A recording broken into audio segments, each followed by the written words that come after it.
Thing is कि अभी ऐसे टाइम पर जब एक महीना बचा हुआ है, 34 days हार्डली, ठीक है, एंड इस टाइम पर आपको ज़रूरत किस चीज़ की है, तो आई वोंट से कि अभी आपको कोई कोर्स खरीदने की ज़रूरत है या फिर कुछ और ख़रीदने की ज़रूरत है, ठीक है। अभी आपको बेसिकली चाहिए self study. Even if you buy a course, आपको self study in the end करनी ही पड़ेगी, तो इस बात को ध्यान में रखो, ठीक है। इस बात को ध्यान में रख के ही करो अपनी प्लानिंग। तो इन 34 days में आपको क्या करना चाहिए, क्या नहीं करना चाहिए, ये video absolutely not any sponsor, इसमें कोई भी स्पॉन्सर नहीं रहेगा। This is purely from the point of view of an all India rank 27 holder from 2020, and तब मैंने दिया था एग्जाम, एंड तब से वीडियोस बना रहा हूँ। एंड आज फिर वो एक वीडियो तो ज़रूर बनानी है कि how to prepare for NCCM JEE 2022 in the next 35 days। This video is focused on both kind of student, जो पहले से प्रिपरेशन कर रहे हैं उनके लिए भी, एंड उनके लिए भी जिन्होंने पहले से प्रिपरेशन बिल्कुल नहीं करके रखी है। दोनों को सेम रूट फॉलो करना है, सेम रिजल्ट मिल सकते हैं, ठीक है। तो आते हैं स्टेप नंबर 1 पर। मैंने लास्ट वीडियो जो मेरी थी, जिस पर तुम लोगों ने बहुत अच्छा रिस्पांस दिया था, बहुत ज़्यादा अच्छा response, it was mainly about the fact that केवल अरिहंत की बुक मतलब कंप्लीट नहीं है, it is not sufficient alone. आपको उस बुक के साथ साथ क्या चाहिए होगा मॉक टेस्ट का सपोर्ट।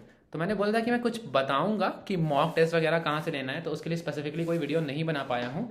तो यहाँ पर ही मैं आपको कुछ नाम बता दूंगा जहाँ पर आप जाके मॉक टेस्ट लगा सकते हो, कुछ वेबसाइट्स। पहली बात तो ये book, this is absolute goddess of the preparation, ठीक है। मैंने हर बार जितनी भी प्रिपरेशन के लिए बनाई है वीडियोस, उसमें इस बुक का ज़रूर मेंशन किया है। हर बार बस एडिशन चेंज हो जाता है, बाकी the book remains the title remains the same, the ultimate guide for hotel management NCCM JEE, ठीक है। तो अगर अपने अभी तक आपने ये बुक नहीं ली है, तो आई वुड सजेस्ट कि किसी से बोरो कर लो या फिर अमेजोन पर जाके ले सकते हो, लिंक मैं डिस्क्रिप्शन में डाल दूंगा, ठीक है। तो ये बुक हो गई। इसके बाद मैं बताऊंगा कि इस बुक में आपको पढ़ना क्या एग्जैक्टली, ठीक है। अपार्ट फ्रॉम दैट आपको क्या करना है, आपको एक मॉक टेस्ट का पैकेज खरीद लेना, चाहे तो एडुगोरिल्ला से ले लो, चाहे तो फिर आप बायजू से ले सकते हो, ठीक है, ग्रेड अप से ले सकते हो, एंड बहुत सारी वेबसाइट्स हैं। If you just search NCCM JEE 2022 mock test, Google पर सर्च कर दोगे, बहुत सारे रिजल्ट्स आ जाएंगे यार, एंड दे आर सफिशिएंट। कोई भी एक उठाओ, बहुत सारे तो फ्री रहते हैं, फ्री वाले सॉल्व करो सबसे पहले, उसके बाद ही कोई पैकेज खरीदना। ये अगेन कोई स्पॉन्सर्ड सेक्शन नहीं है, बिल्कुल फ्री पॉइंट ऑफ व्यू दे रहा हूँ अपना कि तुम्हें क्या करना चाहिए। तो मॉक टेस्ट ज़रूर खरीदना चाहिए, मैंने भी खरीदा था अपने टाइम पर। देखो थोड़ी सी इन्वेस्टमेंट करनी पड़ती है प्रिपरेशन के लिए, so there is this one book and थोड़ा सा mock test to gain that confidence. Mock test क्यों होता है, कॉन्फिडेंस आएगा आपको कि एक्चुअल एग्जाम में अगर यार मैं बैठा 3 घंटे के, तो मेरे पास ये ऑप्शंस रहेंगे, इतने टाइम में मुझे इतने क्वेश्चंस करने रहेंगे, इतने टाइम में मुझे इतने क्वेश्चंस करने रहेंगे। जल्दी एक शॉर्ट अपलोड कर दूंगा जिसमें मैं बताऊंगा कि कौन कौन मतलब किस ऑर्डर में आपको अटेंड करना चाहिए, क्योंकि ये वीडियो मैं छोटी रखना चाह रहा हूँ क्योंकि थोड़ी सी लंबी होती है ना वीडियो, तो तुम लोग स्किप करके भाग जाते हो। तो नेक्स्ट इज, ये बुक हो गई, एक मॉक टेस्ट का पैकेज हो गया। मैंने कौन सा मॉक टेस्ट लगाया था, एब्सोल्युटली ऑनेस्ट, नो स्पॉन्सर, मैंने एडुगोरिल्ला का मॉक टेस्ट लिया था क्योंकि उस समय पर वो ही available, I do not regret it at all. उसमें उस समय पर केवल एक प्रॉब्लम थी कि जनरल नॉलेज की जो करंट अफेयर्स थे वो बैक डेटेड थे, like I was preparing in 2020 and उसमें 2018 के क्वेश्चन आ रहे थे। तो I was okay with it because मुझे ये लग रहा था कि जनरल नॉलेज या फिर करंट अफेयर्स मैं खुद से पढ़ लूंगा, बाकी जो इंग्लिश, रीजनिंग और मैथ्स वाले सेक्शन है, इन पे मुझे फुल स्कोर करना है, तो उसके हिसाब से मेहनत करनी है। तो वो उसके लिए मैंने वो पर्टिकुलरली मॉक टेस्ट खरीदा था, एंड उस टाइम पर यार मुझे 300 के अंडर में ही पड़ा था, and it was a 2 month, I think जो मतलब 3 to 4 months की मेंबरशिप थी, एंड उसमें बहुत सारे मॉक थे जो मैं सॉल्व कर सकता था। तो basically that mock test and apart from that this book, इन दोनों के साथ मैंने प्रिपरेशन की। अब इस बुक में सबसे इंपॉर्टेंट क्या है, इंपॉर्टेंट सेक्शन वाइज बता देता हूँ, एंड नेक्स्ट 35 डेज की आपको स्ट्रैटेजी बता देता हूँ क्या करना है, ठीक है। अब मैं आपको इंपॉर्टेंट चैप्टर्स बताऊंगा, आपको डिसाइड करना है कि कौन सा चैप्टर आपको कब कवर करना है। मैं यहाँ पर स्क्रीनशॉट्स डालते जाऊँगा कि कब कौन सा सेक्शन, मतलब कितने हर सेक्शन से कौन सा इंपॉर्टेंट चैप्टर है जो आपको करना चाहिए, ठीक है। लिस्ट में सबसे पहले चाहिए आपको स्पॉटिंग एरर्स, सबसे ज़्यादा ज़रूरी है, प्लीज़ पढ़ लेना स्पॉटिंग एरर्स। पूरा चैप्टर अच्छे से 3 बार पढ़ लो एग्जाम के पहले पहले, तब जाके, अगर नहीं 3 कर सकते तो 2 बार पढ़ लो, इट वुड बी सफिशियंट, ठीक है। स्पॉटिंग एरर्स आपने कर लिया, आपको majority of the grammar portion हो जाएगा, क्योंकि सारी जो ग्रामर है, जो सारे रूल्स बेस्ड हैं, वो किस पे बेस्ड है, स्पॉटिंग एरर्स पे ही बेस्ड हैं, ठीक है। Next is rearrangement. रीअरेंजमेंट थोड़ा बहुत कर लेना, थोड़ा जो पैरा जंबल्स होते हैं, मतलब उनको आपको बनाना आना चाहिए, सेंटेंसेस को अरेंज करना आना चाहिए। And then there is sentence completion, this again is based on the topics discussed in spotting errors वाले चैप्टर में, जो भी टॉपिक्स डिस्कस किए गए हैं उसके बेसिस पर आप सेंटेंस कंप्लीशन और इंप्रूवमेंट ये दोनों कर सकते हो, ठीक है। सिनोनिम, एंटोनिम, इडियम, फ्रेसेस, ये एक पीडीएफ है, वो मैं आप सर्च करके डाउनलोड कर सकते हो बायजूस की वेबसाइट से, वहां पर जाके आपको इजीली मिल जाएगा वोकैबुलरी का पीडीएफ, इडियम्स एंड फ्रेजेस भी। आप टेक्स्ट बुक बायजूस किसी भी वेबसाइट पर जाके फ्री में डाउनलोड कर सकते हैं पीडीएफ, वहाँ से पढ़ना, ना कि अरिहंत की बुक से, क्योंकि बहुत सारी मिस्टेक्स हैं उसमें एंड वो ज़्यादा रेलेवेंट नहीं है एग्जाम के पॉइंट ऑफ व्यू से।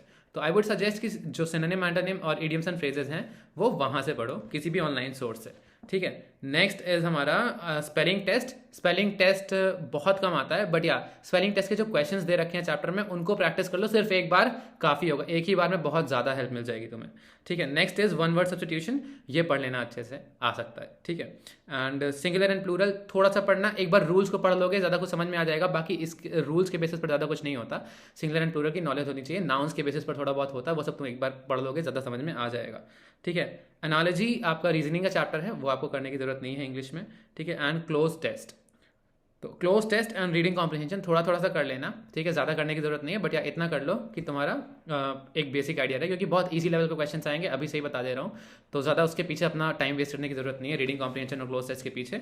और जो भी तुम्हें हेल्प मिलेगी स्पॉटिंग एरर्स वाले चैप्टर से, हर एक चैप्टर में हेल्प मिलेगी, तो प्लीज़ सबसे पहले चैप्टर नंबर 1 स्पॉटिंग एरर्स करना, देयर इज़ अ रीज़न कि वो चैप्टर नंबर 1 है बुक का, ठीक है।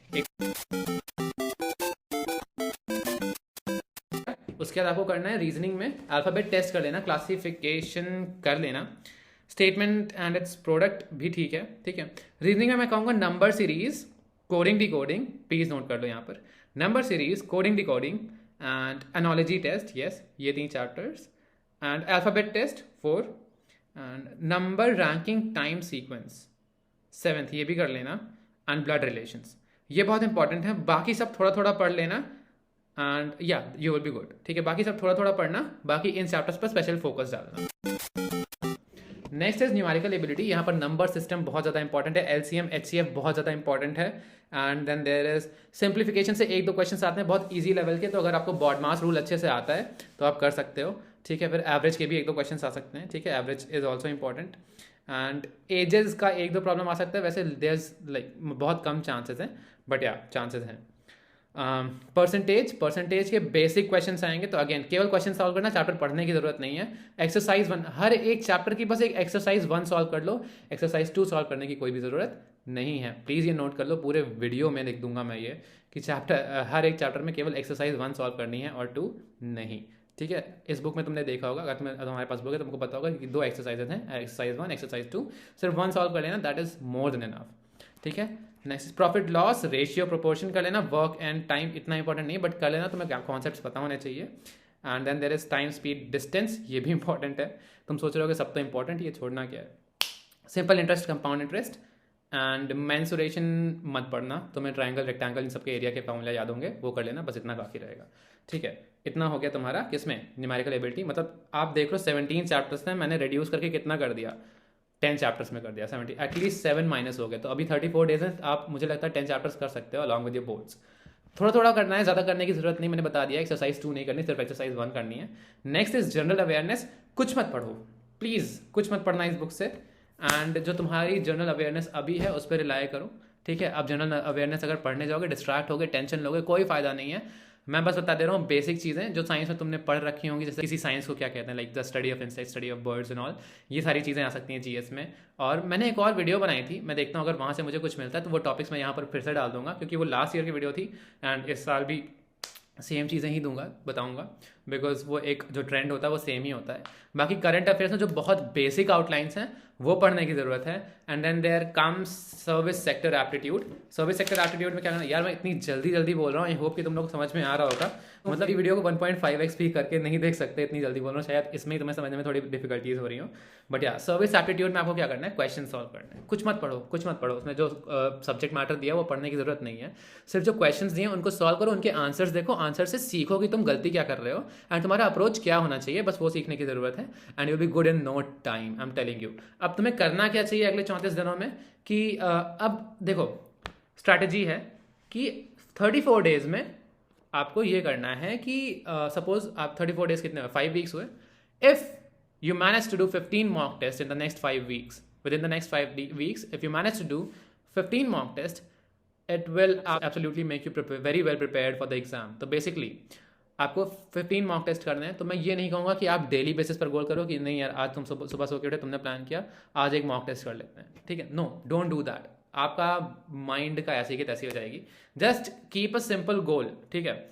आप हर वीक में ये डिसाइड करो, जैसे आज मंडे का मतलब आज मैं ये वीडियो अपलोड कर रहा हूँ तो मंडे को आपको नया वीक मिल रहा है, स्टार्ट हो रहा है, तो आप मंडे को बोलो कि यार इस संडे के पहले पहले ना मैं 3 मॉक टेस्ट लगा लूँगा। 5 वीक हैं, 3 मॉक टेस्ट हर वीक लगा रहे हो, 15 हो गए। सपोज आप लास्ट वीक के लिए कुछ नहीं रखना चाहते हो, 4 मॉक टेस्ट ईच वीक लगा लो तो 4 16, तो आप आराम से 4 वीक्स में आपका काम खत्म हो जाएगा, राइट। तो इस तरह से आपको हर हफ्ते 3 या 4 मॉक टेस्ट लगाना है, depending on your capacity, depending on your capability, and most importantly depending on your board schedule. अगर आपका बोर्ड स्केड्यूल में एक वीक में 3 एग्जाम है तो ऑफकोर्स आप 3 मॉक टेस्ट उस वीक में नहीं लगा सकते हो। तो हर वीक प्लान करो कि यार पहले वीक में मैंने 3 मॉक टेस्ट लगाए थे, इस वीक में मेरे 3 एग्जाम हैं, तो इस वीक में मैं ऐसा काम करता हूँ कि पहले तीनों एग्जाम निपटा लूंगा, उसके बाद ही सोचूंगा। तो हो सकता है तुम्हारे पास एक मॉक टेस्ट लगाने का मौका बचे, ठीक है, तो वो आप उस समय पर लगा लेना, ठीक है। तो मॉक टेस्ट आपका ऐसे हो गया कि आपको किसी भी तरह से करके अगले 5 वीक्स के अंदर 15 मॉक टेस्ट लगाने। अब आप अपने हिसाब से, अपने सहूलियत के हिसाब से, कन्वीनियंस के हिसाब से उसे एडजस्ट कर लो उसमें। अब हर बार जब मॉक टेस्ट लगाओगे तो उसको सॉल्व करते टाइम देखना कि आपकी गलतियां कहाँ हुई हैं, ठीक है। अब उसको चेक करना कि आपके कौन सा चैप्टर्स वीक है, आपका कौन सा टॉपिक्स वीक है, एंड जैसे ही वो पता चलता है अपनी बुक में उस टॉपिक को हाईलाइट करो।